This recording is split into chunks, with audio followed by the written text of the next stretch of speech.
We've seen interest rates hit their lowest point in nearly a year and a half, yet days to contract for homes to sell is starting to go up. Let's take a look and see what happened in the Northern Nevada real estate market for the month of August. Let's take a look.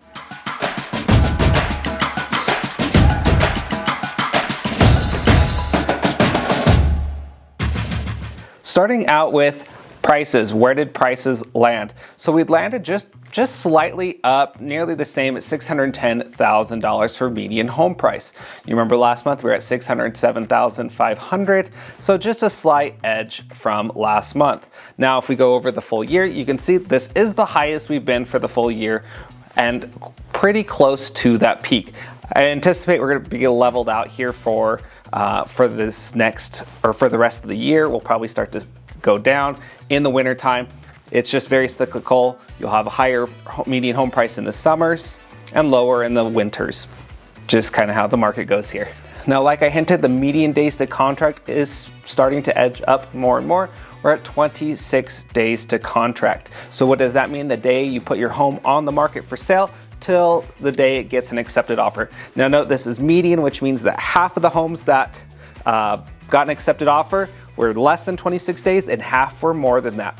I went into, today is the 10th of September of filming, and I went in just to see as of today, out of nearly just under 1,000 homes on the market, how many homes were, how many homes were on the market or for how long. And I saw that the median days on market, so these are homes that haven't got an accepted offer, was 48. So take note, out of nearly 1,000 homes, the average or median days on market was 48 days. So kind of take that, days to contract was 26. So homes are definitely starting to take a little bit longer to sell here. Just take note of that if you're thinking of selling your home. Might not be as fast as it was a few months ago. Now, what price ranges are moving the fastest? Now, you can see there's been some spikes in some of these days to contract actually. And so you can see the higher price points actually took a bit longer to sell. Look at million to million and a half from 27 days to 43 days. And 25 days to 40 days for over $1.5 million. You jump over to, and this one was surprising for me, from $500,000 to $600,000 price range. It went from 15 days to 34, so nearly more than doubled for that price point. So definitely seeing some moves in some different price points there. Now when we get to inventory, you'll see that inventory did go up in that price point, so that may be why. Maybe some more choices. Buyers were able to have a little bit more choice in there, so some took a little bit longer. Taking a look at our inventory, as well as new listings and our sold homes for the month of August for single family homes. You can see that on inventories, the darker one there went from 929 to 971 homes on the market. So you can see we're kind of going up, up, up. And we're probably this is about the time of year where we usually peak in inventory. So right when school's getting started, things like that, summer's coming to an end. People are starting to thinking about holidays. We might start to see that we usually peak, and then people either take their homes off the market, get in before the holidays, and then we'll start to see that inventory actually go down. Now looking at our new listings, you see that as the white one there, and actually went down. So we saw new listings kind of dip down just slightly, but still pretty close to where we were. And we even saw that the sold went from 418 to 379. So we saw the sold listings go down. Looking at inventory over the last year, you can see that we have been we dipped down in the winter, like I said, and then back up spring, summer, we go back up. So it's pretty much the typical cycle right now for that. Now, how many homes are available in the price range you're looking for if you're a buyer out there, or maybe you're a seller and you want to see how much competition and how the competition's changing. One thing that's interesting here, the 500 to 600, remember the days to contract more than doubled? We'll look at that. That was one of the biggest jumps out of inventory increase, went from 191 to 214. So we saw that increase there. So we'll probably, that's a bit why we're seeing that jump in there. And look at that $400,000 to $500,000 price point as well. We saw an increase there versus a lot of the other price points maybe just a few less than 10 in inventory change. So very interesting to see how inventory is getting changed on these. Now let's take a look and see how our market is faring in terms of the balance. So we look at what's called month supply of inventory. So when you say, Garrett, is it a buyer's market or seller's market? This is kind of our best statistic to kind of see which way we're heading. So the higher, if we're moving towards a higher number, we're going closer to a buyer's market. Now if we're going down, we're going closer to a seller's market. So as you can see, we've kind of been on an upward trend for the last, since spring essentially, just slowly going up as inventory is increasing and buyer activity wasn't quite pacing out enough. So with that, we're at 2.6 months supply of inventory. And at the same time, I looked back just to see when was the last time we were at this number, and it was 2 winters ago. So we're just coming up on nearly 2 years since we saw that high of a number. And so, you know what, there are fewer buyers in inventory right now of homes coming on the market. Now, as I teased at the beginning of the video, interest rates have been coming down and down. So will that make a change? We'll have to wait and see. Rumor has it we might see a little bit bigger and more activity this fall and maybe even into early winter.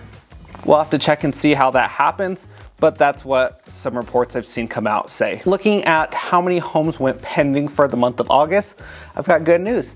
It went up. So with pending homes going upward, what does that mean for you as the, where we're going? What that tells you is there's more buyers, it's still picking up. And what's really interesting too is this is normally not our peaking month. Usually we end up peaking in the spring of when we hit that highest number of pendings. So it's a little out of the norm to have the highest pending so far of the month be in August. We usually see that in like April, May, something like that. So the fact that that's the highest of our year so far, this is kind of interesting. So we'll have to see if that's going to be our peak for the year, or are we going to have a crazy September with interest rates coming down. Now taking a look at what price points were in most demand in terms of how many went pending, you can see here that pending sales by price range, you can see the 400 to 500,000 had the biggest jump from 92 to 101. Even the 300 to 400 went from 17 to 26 here. So you can see those were probably the biggest jumps, with the rest staying, actually most of them stay the same, except one went significantly down from 87 to 74, and that was the $600 to $750,000 price point. So if you were looking to list in that price point, looks like there was a little bit less demand, maybe potentially in that range. Now let's go into hyper local, starting with Reno. Median home price is $650,000, went down slightly, but year over year still up. Inventory inched down just slightly, not a whole lot. Year over year though, definitely more. And then we can see, and most of these days to contract are going to be double-digit numbers you're going to see. So that's the one to watch there, those days to contract in the bottom left. And you can see month over month and year over year double-digit increases there. And we're going to see that in most of these cities. Over to Sparks here. Sparks, $561,500 median home price. Inventory just slightly down, but year over year up. And new listings is a good chunk up as well. Look at that. And then median days to contract there is up to 29 days. Carson City is going at $545,000. So that did increase for Carson City, with inventory at 167. So it did go up this month.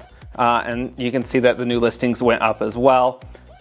Median days to contract, 36 days, so over a month in Carson City for median days to get an accepted offer on your home. Now down in Fernley, you can see that median sales price was $390,000, so it did go up there as well. Inventory went down, new listings went up, and median days to contract, look at that, month over month actually went down. So median days to contract actually went down in Fernley. Year over year still went up, but down comparatively. So a little interesting there. Some of these smaller markets, when you only have 41 sales compared to some of the bigger markets like Reno, Carson City, Sparks, it'll be a little bit more dramatic of changes sometimes, so that might be what happens there. Heading to Gardnerville, Minden, down there, you can see median sales price of right on, could almost say $700,000. Active inventory of 130 homes out there right now. New listings at 62, that is down 10% month over month. Median days to contract, 33 days. Quite the jump out there actually, 33 days. So they were doing pretty good, and then apparently all of a sudden it just decided to jump up. And then our closed sales out there were 40 sales, which is down over 11%. We're gonna close this out with condos and townhomes. So if you are looking for maybe something a little bit more affordable, always watch those HOA numbers, of course, see what those payments are before going that route, but might be a good option for you when you see that median sales price of being in Reno at $335,000, which did drop down a decent chunk, and year over year down, actually down over 1%. So look at the active inventory is down as well, even though new listings went up. And interestingly enough, look at how big of a jump that median days to contract is, both month over month and year over year. Big jumps there. And closed sales dropped, only 75 sales for the month of August. Now this is just a quick overview of the real estate market for Northern Nevada. If you have more questions, want to sit down, have a one-on-one, hop on the phone, whatever it is, I'm here to help you and be your resource and guide around the Northern Nevada real estate market. So my contact information is on the screen here. You can also click on it below here. And be sure, don't forget to hit that like button. Don't forget to hit the subscribe button as well. And watch my other videos as well. We're going to be putting out some more content coming out here shortly. So can't wait to see you next time. Thanks so much for watching.